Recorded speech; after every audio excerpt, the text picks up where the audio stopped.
কোথায় শুটকি শীতল লাভাররা কোথায়? যারা শুটকি শীতল খুব বেশি পছন্দ করেন তাদের জন্য দুর্দান্ত মজার একটি শুটকি রেসিপি।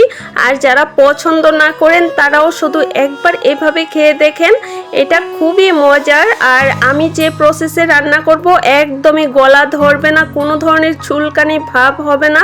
আর যখন কাঁঠালের সিজন আসে, কাঁঠালের বিচি, কচুরলতি এবং চিংড়ি দিয়ে এটা তো আমার করতেই হয়। তাহলে চলেন কিভাবে তৈরি করেছি সেটাই শেয়ার করছি। এখানে কচুরলতি আটিটা একটু বড় সরই ছিল, এক আটি কচুরলতি, আসলে এগুলো কাটাটাই কষ্ট, যাই হোক কাটিয়ে নিয়েছি। এবারে খুব ভালোভাবে ধুয়ে পানি থেকে ছেঁকে নিয়েছি, একটা পাতিলে দিয়ে দিলাম। এগুলো ভাপ দিতে যতটুকু পানি লাগবে দেখেই বুঝতে পারছেন কতটুকু পানি দিয়েছি। আর হাফ চামচের মতো হলুদ দিয়েছি। এবারে এগুলোকে 2 থেকে জাস্ট 3টা বলক তুলে নিব, একটা ঢাকনা দিয়ে দিলাম। দেখেন খুব ভালোভাবে বলক চলে এসেছে। আর এগুলোকে শুধুমাত্র 2 থেকে 3টি বলক খুব ভালোভাবে উঠিয়ে নিতে হবে। এখানে বেশি সময় জাল করা যাবে না, তাহলে কিন্তু এই কচুর লতিগুলো গলে যেতে পারে বা নরম হয়ে যেতে পারে।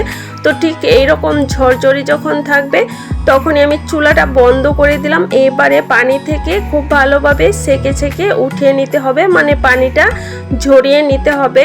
এই কচুরলতিটা কম বেশি অনেকেই মানে প্রায় সবাই খেয়ে থাকেন, তবে আমি যেভাবে রান্না করছি ঠিক এইভাবে রান্না করে দেখেন।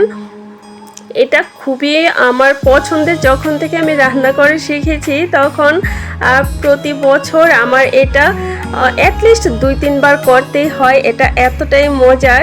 তো দেখেন পানি থেকে খুব ভালোভাবে ঝরিয়ে উঠে নিলাম সবগুলো।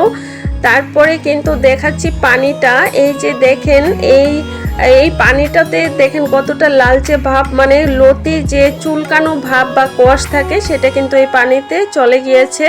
আর যেহেতু কচুর লতি বেশি সেই জন্য কাঁঠালের বিচি আমি হাফ কেজি নিয়েছি। আর উপরের খোসাটা কিন্তু আমি ফেলে দেই নাই, মানে কাঁঠালের বিচির খোসা ছাড়ানোর পর উপরে যারও একটা লাল আবরণ থাকে সেটা ফেলে দিইনি। দেখেন বেশ কিছু ছোট চিংড়ি নিয়েছি, আর নিয়েছি এখানে শুটকি শীতল। এখানে 2 রকমের শুটকি নিয়েছি, চেপা শুটকি এটাকে আমরা শীতল বলি, আর নিয়েছি 2 রকমের শুটকি এরকম, এগুলোর নাম জানি না। আর নিয়েছি লইট্টা শুটকি। তো আমি এখানে 2 রকমের শুটকি এবং চেপা শীতল নিয়েছি 7টি, 7 থেকে 8টি হবে ছোট বড়। আর নিয়েছি বড় সাইজের একটা রসুন আর মিডিয়াম সাইজের 4টি পেঁয়াজ বেটে নিয়েছি পাটায়, মানে একদম মিহি করি নাই আর কি, একটু থেতুর মতো রেখেছি। তো এবারে মূল রান্নায় চলে যাচ্ছি। এখানে একটা প্যানের মধ্যে তেল দিব, আর এই রান্নায় তেলটা একটু পরিমাণে বেশি ব্যবহার করি। তো এবারে থেতু করে রাখা পেঁয়াজ রসুন দিয়ে দিলাম, আর এইগুলোকে এখানে একটু নেড়ে চেড়ে 2 মিনিটের মতো অল্প আছে একটু নেড়ে চেড়ে পেঁয়াজ রসুনটাকে একটু বাদামি কালার করে নিব। যখন বাদামি কালার চলে এসেছে তারপরে এখানে গুঁড়ো মশলা অ্যাড করে দিব। এখানে হলুদ দিয়ে দিচ্ছি, এই যে পরিমাণটা দেখে বুঝতে পারছেন 1 চামচের কিছুটা কম, যেহেতু আমার পরিমাণগুলো লতি এবং কাঁঠালের বিচি একটু বেশি। আর মরিচ দিয়ে দিলাম প্রায় 1.5 টেবিল চামচের মতো, ধনিয়াও দিয়ে দিয়েছি 1 চামচের একটু বেশি। আর মরিচের ঝাল আপনারা যেরকম খান সেই রকম দিতে পারেন।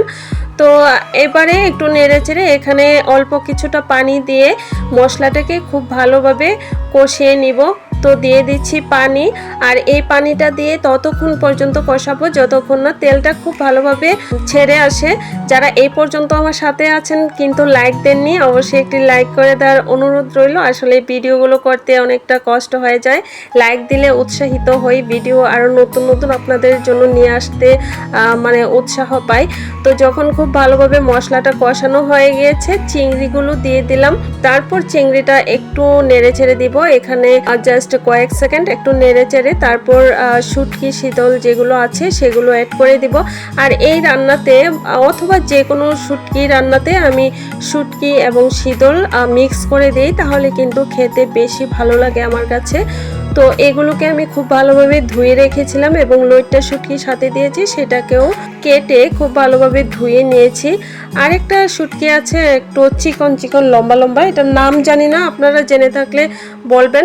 তো এখানে হচ্ছে শুটকি শীতল দেওয়ার পরে একটু নেড়ে চেড়ে শীতলগুলো একটু উপরের দিকে রাখবো, তারপর ঢাকনা দিয়ে রেখে দেব। কারণ হচ্ছে ঢাকনা দিয়ে 2 মিনিট অল্প আঁচে রান্না করার পর যখন ঢাকনা সরাবেন তখন শীতলগুলো নরম হয়ে যাবে এবং ভেতরে যে কাটা আছে সেগুলো ছাড়িয়ে নেওয়া যাবে খুব সহজে। কিন্তু আমি যেটা দিয়ে রান্না করছি এই শীতলটা গলে যায়, কাটাগুলো ছাড়ানো যায় না, তো আমি কাটাগুলো উঠাতে পারলাম না। তো আপনারা যদি পারেন তাহলে শীতলের কাঁটাগুলো এই পর্যায়ে উঠিয়ে নিতে পারেন। তো আমার দেখেন চিংড়ি এবং শুটকি শীতল সবগুলো খুব ভালোভাবে ভুনা করা হয়ে গিয়েছে।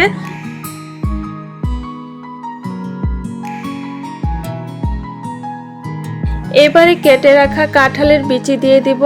আর এই কাঁঠালের বিচির পরিমাণ কিন্তু আমি একটু বেশি দেই, আর যেহেতু বললাম লতির পরিমাণও বেশি, তো কাঁঠালের বিচির সাথে কিছুটা লবণ দিয়ে দিচ্ছি। লবণ দিয়ে এবারে খুব ভালোভাবে কাঁঠালের বিচিটাকে এই মশলার সাথে কষিয়ে নিব।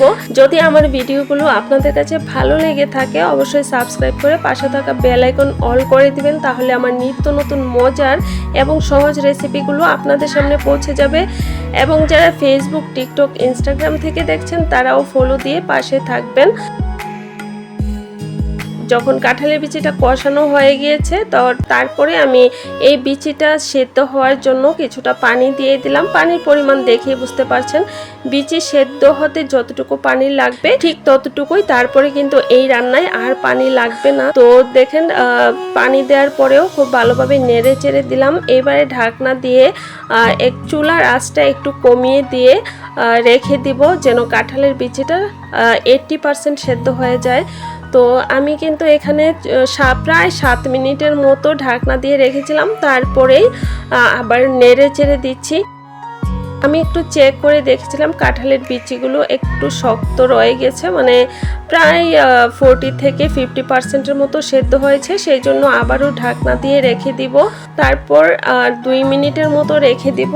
2 মিনিট পর এবারে কিন্তু প্রায় 80%-এর মতো কাঁঠালের বিচি সেদ্ধ হয়ে গিয়েছে। তারপরে একটু নেড়ে চেড়ে কষিয়ে লতি দিয়ে দিব। তো দেখেন আমার কাঁঠালের বিচিটা পর্যাপ্ত সেদ্ধ হয়ে গেছে। কাঙ্ক্ষিত সেদ্ধ হয়ে যাওয়ার পর ভাপিয়ে রাখা কচুর লতিটা দিয়ে দিচ্ছি।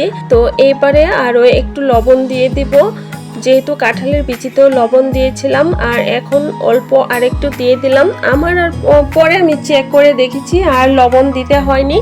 আর রান্নাটা মাশাআল্লাহ এত পছন্দ, মানে আমাদের খুব পছন্দ, আমার হাজব্যান্ড খুব পছন্দ করে, আমার মেয়েও খেয়েছে মজা করে, তার কাছেও ভালো লেগেছে।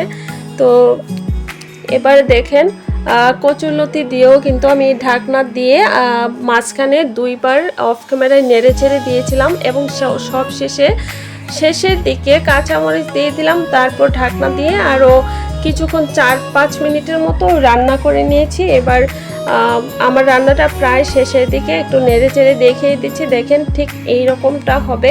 তো আমি কিন্তু চুলাটা বন্ধ করে দিয়েছি। এই হচ্ছে ফাইনাল লুক। এই গরম গরম লতি এবং শুটকি শীতলের কাঁঠালের বিচি দিয়ে লতির তরকারিটা খেতে ভীষণ মজার গরম ভাতে। এটা দিয়ে যখন খাওয়া শুরু করবেন নিমিষেই প্লেটের ভাত কখন শেষ হয়ে যাবে বুঝতেই পারবেন না। সবাই ভালো থাকবেন। আসসালামু আলাইকুম।